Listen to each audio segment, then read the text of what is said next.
What is the stock market? Presented by WallStreetSurvivor.com.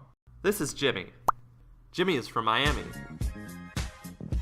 Jimmy is a baseball fan and has a huge baseball card collection.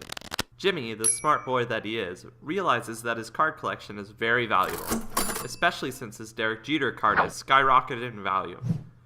Jimmy wants to sell his cards to buy a new skateboard. Jimmy figures his best bet is to set up shop at the local flea market, which is a place where buyers and sellers meet to exchange goods.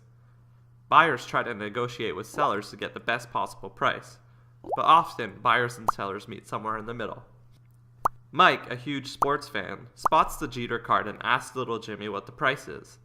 Jimmy responds that it's $100, and Mike says that he will give him $80. Jimmy suggests they meet in the middle and settle on $90.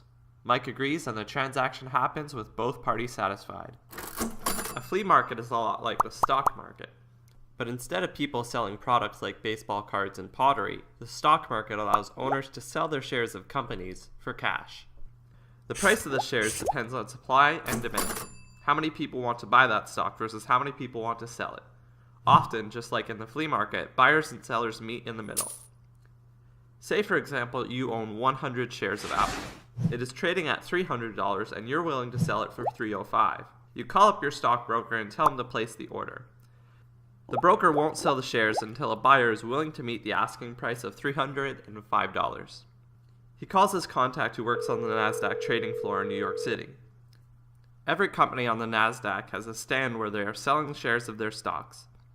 Buyers come to the stand and post their bid, which is the price they are willing to pay. If there are no buyers at that price, the seller can drop the price or the buyer can increase their bid.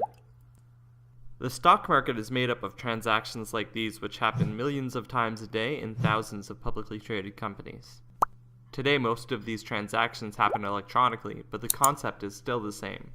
Just like Mike bought the Derek Jeter card from Jimmy at the flea market, you can buy stocks from publicly traded companies on the stock market. Are you interested in buying stocks? You can learn how risk-free on WallStreetSurvivor.com.